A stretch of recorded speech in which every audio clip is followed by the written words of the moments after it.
தமிழ்நாடு முழுவதும் அனைத்து தொகுதி வாக்குச்சாவடிகளிலும் குழு நியமிக்கப்படும் அளவிற்கு தேமுதிக பெரிய கட்சியாக இருப்பதாக அக்கட்சியின் பொதுச் செயலர் பிரேமலதா தெரிவித்துள்ளார்.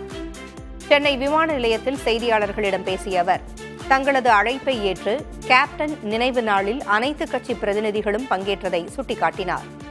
தங்களுக்கு அனைத்து கட்சிகளும் தோழமை கட்சிகள்தான் என்றும் குறிப்பிட்டார்.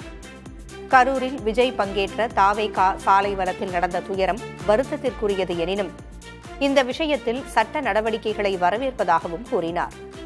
விழுப்புரம், திருவண்ணாமலை மாவட்ட மக்களுக்கு பயன் தரும் நந்தன் கால்வாய் திட்டத்திற்கு நிலம் கையகப்படுத்த நிதி ஒதுக்கப்பட்டிருப்பது வரவேற்கத்தக்கது என்றும் பிரேமலதா விஜயகாந்த் கூறினார்.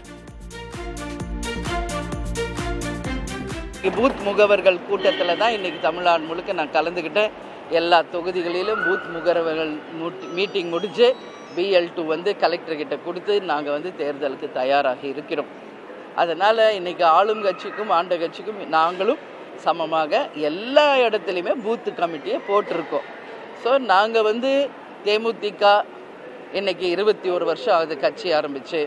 எதிர்கட்சி தலைவராக கேப்டன் இருந்தார். அங்கீகரிக்கப்பட்ட கட்சியில் தேமுதிக ஒன்று.